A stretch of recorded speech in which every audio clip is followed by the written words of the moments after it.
شروع اللہ تعالیٰ کے بابرکت نام سے جو بڑا مہربان نہایت رحم کرنے والا ہے۔ پیارے ساتھیوں، السلام علیکم۔ پیارے دوستو، اسلام کے ہر دور میں مسلمانوں پر طرح طرح کے ظلم و ستم کیے گئے اور مسلمانوں کو اللہ تعالیٰ کی ذات اور ایمان سے دور کرنے کی ناکام کوششیں کی گئیں، لیکن جو سچا مسلمان ہوتا ہے وہ اپنا سب کچھ لٹا دیتا ہے، مگر وہ اپنے سچے رب کو کبھی نہیں چھوڑتا۔ اس مسلمان کا سب کچھ اور اس کا حقیقی مالک اللہ رب العزت ہوتا ہے۔ یہی وجہ ہے کہ اللہ تعالیٰ اپنے بندے سے 70 ماؤں سے بھی زیادہ پیار کرتا ہے۔ ایسا ہی ایک ایمان افروز واقعہ آپ کو ہم اپنی آج کی ویڈیو میں بتائیں گے کہ کس طرح ایک خاتون نے اپنا سب کچھ اپنے سچے رب پر قربان کر دیا۔ پیارے دوستو، یہ ایمان افروز واقعہ فرعون کی بیوی کا ہے۔ آج کی اس ویڈیو میں آپ کو بتائیں گے کہ دنیا کے بڑے جابر اور ظالم جو کہ خدائی کا دعوے دار تھا، اس کے باوجود بھی اس کی بیوی کس طرح اللہ تعالیٰ کی وحدانیت پر ایمان لے کر آئی، ان کا ایمان لانے کا سبب کیا بنا، اور جب فرعون کو اپنی بیوی کے ایمان لانے کی خبر ملی تو اس بدبخت نے اس نیک خاتون پر کون کون سے ظلم و ستم کے پہاڑ ڈھائے، اور فرعون کی بیوی کون تھی اور کس کی اولاد میں سے تھی۔ آپ سے گزارش ہے کہ یہ سب کچھ جاننے کے لیے ویڈیو کو اینڈ تک ضرور دیکھیے گا۔ دوستو، فرعون کی بیوی جن کا نام حضرت آسیہ رضی اللہ تعالیٰ عنہا تھا، یہ بادشاہ مصر ریان بن ولید کی اولاد میں سے تھیں، اور یہ ریان بن ولید وہی بادشاہ تھا جو حضرت یوسف علیہ السلام کے دور میں بادشاہ مصر تھا، اور یہ خوش نصیب بادشاہ حضرت یوسف علیہ السلام پر ایمان لے آیا تھا۔ فرعون کی بیوی حضرت آسیہ رضی اللہ تعالیٰ عنہا انتہائی حسین و جمیل خاتون تھیں۔ کیونکہ یہ خاتون بادشاہ کی اولاد میں سے تھیں، اسی وجہ سے ان کے پاس مال و دولت کی کوئی کمی نہیں تھی، اور یہی وجہ تھی کہ خدام ان کے آگے پیچھے رہا کرتے تھے۔ یہ پاک دامن خاتون فرعون کو ناپسند کرتی تھیں، لیکن فرعون چونکہ اس وقت مصر کا بادشاہ تھا، اسی وجہ سے فرعون نے اس خوبصورت عورت کی خوبصورتی کو دیکھتے ہوئے زبردستی ان سے نکاح کر لیا تھا، جبکہ حضرت آسیہ رضی اللہ تعالیٰ عنہا اور ان کے والدین اس نکاح سے خوش نہیں تھے، لیکن انہوں نے حالات کی مجبوری کی وجہ سے حضرت آسیہ رضی اللہ تعالیٰ عنہا کا نکاح فرعون سے کر دیا تھا۔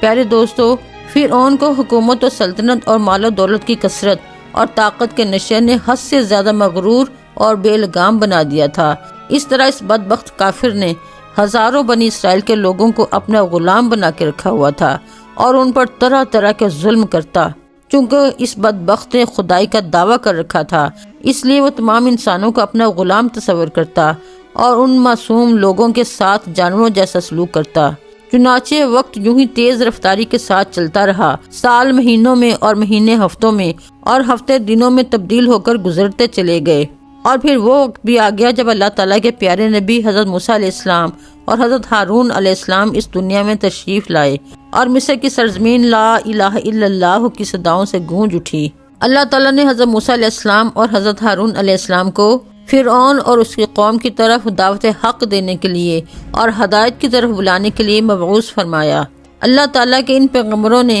بنی اسرائیل کے لوگوں کو اللہ تعالیٰ کی وحدانیت کی طرف بلایا اور لوگوں کو باطل معبودوں کی پوجا کرنے سے منع کیا۔ حضرت موسیٰ علیہ السلام نے فرعون کو طرح طرح کے معجزات دکھائے، لیکن اس کے باوجود بھی یہ لوگ کفر اور سرکشی پر اڑے رہے اور اللہ تعالیٰ کی وحدانیت کا مسلسل انکار کرتے رہے۔ اس کے باوجود بھی حضرت موسیٰ علیہ السلام فرعون اور بنی اسرائیل کے سرکش لوگوں کو دعوت حق دیتے رہے۔ جب فرعون حضرت موسیٰ علیہ السلام کی اس تبلیغ سے تنگ آ گیا تو خیال کیا کہ کیوں نہ حضرت موسیٰ علیہ السلام کو لوگوں کے سامنے جھوٹا ثابت کیا جائے۔ چنانچہ فرعون نے حضرت موسیٰ علیہ السلام کو جھوٹا ثابت کرنے کے لیے ایک خاص دن مقرر کیا، جس دن مصر میں ایک بہت بڑا میلہ لگتا تھا اور جس میلے میں کثیر تعداد میں لوگ جمع ہوتے تھے۔ وہاں بڑے بڑے جادوگروں کو بلایا اور موسیٰ علیہ السلام کو جھوٹا ثابت کرنے کا کہا۔ چنانچہ جب میلے کا دن آیا تو ایک وسیع و عریض میدان سجایا گیا، اور ادھر فرعون اپنی فرعونیت کے نشے میں مخمور ہو کر اپنے عالی شان تخت پر جا بیٹھا، اور سلطنت کے کونے کونے سے بلائے گئے بڑے بڑے جادوگر بھی جمع ہو چکے تھے، اور اس طرح ہزاروں افراد کا مجمع بھی جمع ہو چکا تھا۔ یہ حق اور باطل کا عظیم ترین معرکہ تھا، اور ادھر اللہ تعالیٰ کے سچے نبی حضرت موسیٰ علیہ السلام اور حضرت ہارون علیہ السلام بھی تشریف لا چکے تھے، اور حضرت موسیٰ علیہ السلام کے چہرے پر جاہ و جلال نظر آ رہا تھا۔ چنانچہ اس عظیم معرکے کا آغاز ہوا۔ جادوگروں نے فرعون کی عزت کی قسم کھا کر اپنے جادو کی لاٹھیاں اور رسیاں پھینکنا شروع کر دیں۔ وہ لاٹھیاں اور رسیاں ایک دم سانپ بن کر پورے میدان میں دوڑنے لگیں۔ ان سانپوں کو دیکھ کر پورے مجمع میں خوف و ہراس پھیل گیا اور تمام لوگ بدحواس ہو کر ادھر ادھر بھاگنے لگے۔ ادھر فرعون اور اس کے جادوگر اپنے نشے میں بدمست ہو کر تالیاں بجانے لگے اور اس منظر کو دیکھ کر خوش ہونے لگے۔ ادھر اللہ تعالیٰ نے اپنے پیارے نبی حضرت موسیٰ علیہ السلام کو اپنا عصا مبارک پھینکنے کا حکم دیا۔ حضرت موسیٰ علیہ السلام نے اللہ تعالیٰ کے حکم کی تکمیل کرتے ہوئے اپنا عصا مبارک ان سانپوں کے ہجوم میں پھینک دیا۔ چنانچہ دیکھتے ہی دیکھتے حضرت موسیٰ علیہ السلام کا وہ عصا ایک خوفناک اور ہبت ناک اژدہا بن کر نمودار ہوا، جس نے جادوگروں کے تمام چھوٹے چھوٹے سانپوں کو نگل لیا۔ حق و باطل کا یہ عظیم الشان معجزہ دیکھ کر جادوگروں کے دلوں میں ایمان کا نور چمک اٹھا اور تمام جادوگر اللہ تعالیٰ کی بارگاہ میں سجدے میں گر گئے اور انہوں نے اللہ تعالیٰ کی وحدانیت کی تصدیق کی اور خدا کی سچی ذات پر ایمان لے آئے۔ چنانچہ جب حضرت موسیٰ علیہ السلام کے اس عظیم الشان معجزے اور جادوگروں کے ایمان لانے کی خبر حضرت آسیہ رضی اللہ تعالیٰ عنہا کو پہنچی تو اس وقت حضرت آسیہ رضی اللہ تعالیٰ عنہا کے دل میں بھی فوراً حق کا نور چمک اٹھا اور حضرت آسیہ رضی اللہ تعالیٰ عنہا اللہ تعالیٰ کی ذات پاک پر ایمان لے آئیں۔ لیکن آپ کا ایمان لانا اتنا آسان نہ تھا، چونکہ وہ ایک جابر، ظالم اور خدائی کے دعوے دار بدبخت حکمران کی بیوی تھیں، اور حضرت آسیہ رضی اللہ تعالیٰ عنہا کے دل میں یہ بھی ڈر تھا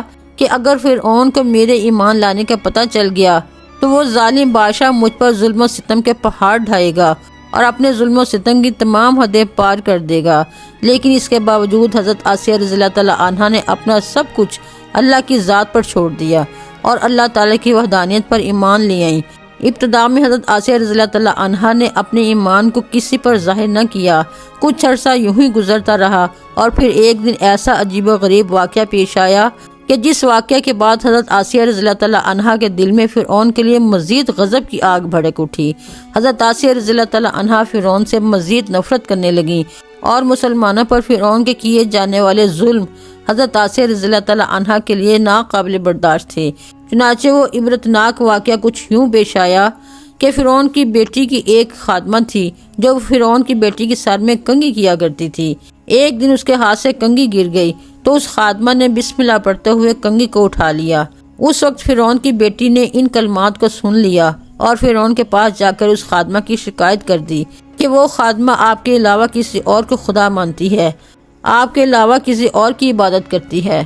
یہ بات سن کر فرعون غضبناک ہو گیا اور ملازمہ کو اپنے دربار میں بلایا اور خادمہ سے ایمان لانے کی حقیقت دریافت کی کہ آخرکار وہ کس کو خدا مانتی ہے، اور فرعون اسے کہنے لگا کہ کیا تو میرے علاوہ کسی اور کو خدا مانتی ہے؟ اس خادمہ نے فوراً جواب دیا کہ ہاں، میرا اور تیرا رب اللہ تعالیٰ ہے جو واحد ہے، لا شریک ہے، اور اس کے علاوہ اس کا کوئی شریک نہیں۔ چنانچہ خادمہ کی یہ بات سن کر فرعون اس پر مزید غضبناک ہو گیا اور فرعون نے اس خادمہ کو اور اس کے معصوم بچوں کو کھولتے ہوئے تیل میں ڈال دیا اور انہیں شہید کر دیا۔ یہ خوفناک اور دلخراش منظر فرعون کی بیوی بھی دیکھ رہی تھی۔ اسی دوران اللہ تعالیٰ کی قدرت کی جلوہ گری ہوئی اور اللہ تعالیٰ نے حضرت آسیہ علیہ السلام کی آنکھوں سے غیب کے پردے اٹھا دیے اور فرعون کی بیوی کی بصیرت کو روشن فرما دیا۔ فرعون کی بیوی نے یہ منظر بھی دیکھا کہ فرشتے اس خادمہ کی روح کو آسمان کی طرف لے کے جا رہے ہیں۔ اس طرح فرشتوں کو دیکھنے کے بعد فرعون کی بیوی کا ایمان مزید مضبوط ہو گیا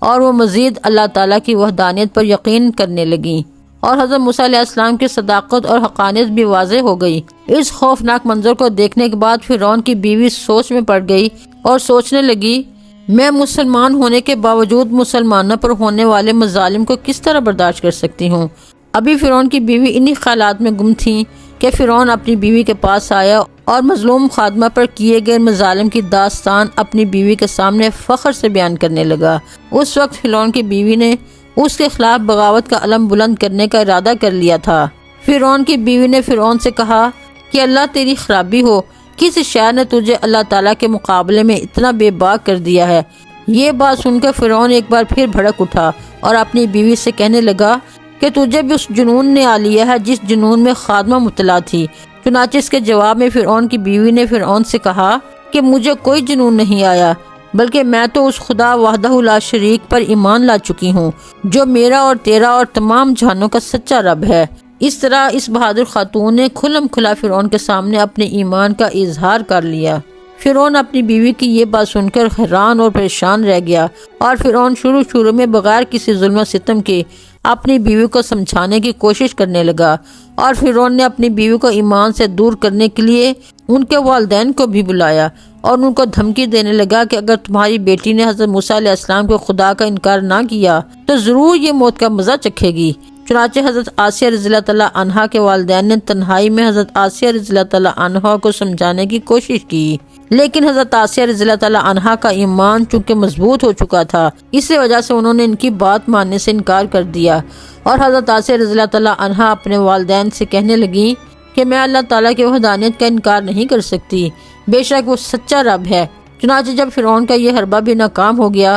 تو اس وقت فرعون نے اپنی بیوی کو طرح طرح کی اذیتیں دینے کا فیصلہ کیا تاکہ یہ اپنے ایمان سے دور ہو جائے اور مجھ کو خدا ماننے لگے۔ پیارے دوستو، روایات میں آتا ہے کہ فرعون کے حکم سے حضرت آسیہ رضی اللہ تعالیٰ عنہا کو طرح طرح کے اذیتوں میں مبتلا کر دیا گیا، حتیٰ کہ حضرت آسیہ رضی اللہ تعالیٰ عنہا کے ہاتھوں اور پاؤں میں میخیں لگا کر دھوپ میں سورج کی طرف منہ کر کے لٹا دیا گیا، اور آپ کے سینے پر چکی کا بھاری پتھر رکھ دیا گیا تاکہ آپ ہل نہ سکیں۔ لیکن ان تمام تکالیف اور مصائب کے باوجود بھی حضرت آسیہ رضی اللہ تعالیٰ عنہا کے ایمان میں ذرہ برابر بھی کمی نہ آئی، بلکہ ان تمام تکلیفوں کے بعد آپ کے ایمان میں مزید اضافہ ہوتا چلا گیا۔ ان تمام تکالیف کے بعد فرعون نے پھر اپنی بیوی کو ایمان سے پھرنے کو کہا تو حضرت آسیہ رضی اللہ تعالیٰ عنہا نے بڑا ہی ایمان افروز اور ایمان کو تازہ کر دینے والا جواب دیا، جس سے فرعون کا گھمنڈ خاک میں مل گیا، اور فرعون حضرت آسیہ رضی اللہ تعالیٰ عنہا کے ایمان اور ہمت کے آگے گھٹنے ٹیکنے پر مجبور ہو گیا۔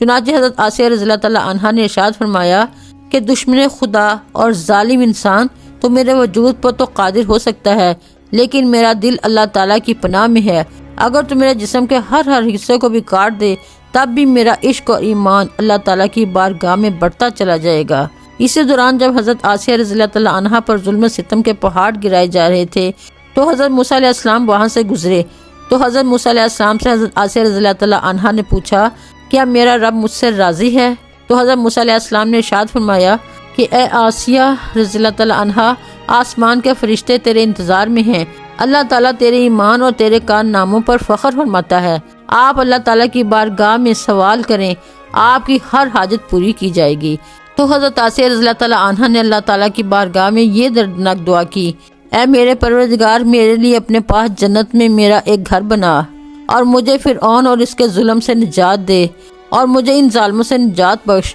ادھر فرعون نے حضرت آسیہ علیہ السلام کو ایمان سے دور کرنے کی تمام کوششیں کر لیں، اور ہر کوشش میں ناکامی کا سامنا کرنا پڑا۔ تو اس وقت فرعون نے حضرت آسیہ رضی اللہ تعالیٰ عنہا کو شہید کرنے کا فیصلہ کر لیا، اور آخری حربے کے طور پر فرعون نے اپنے کرندوں سے کہا ایک بہت بڑی چٹان لے کر آؤ، اگر یہ چٹان دیکھ کر اپنے ایمان پر قائم رہتی ہیں تو یہ چٹان اس پر گرا دینا، اور اگر یہ ایمان سے پھر جاتی ہیں تو پھر یہ میری بیوی ہے۔ پیارے دوستو، اس خوفناک منظر کے وقت جہاں ایک طرف زندگی ہے اور دوسری طرف موت کھڑی ہے، تو اس وقت حضرت آسیہ رضی اللہ تعالیٰ عنہا نے آسمان کی طرف نگاہ اٹھا کر دیکھا تو جنت میں اپنا سفید موتیوں والا محل نظر آیا، جس سے آپ کا ایمان مزید بڑھ گیا، اور اسی حالت میں آپ کی روح پرواز کر جاتی ہے، اور اس کے بعد آپ رضی اللہ تعالیٰ عنہا کے جسم مبارک پر وہ چٹان گرا دی جاتی ہے۔ وہ چٹان ایسے بدن پر گرتی ہے جس میں روح نہیں ہوتی۔ اس طرح حضرت آسیہ رضی اللہ تعالیٰ عنہا نے دنیا کی تمام تکلیف اور مصائب کو برداشت کیا۔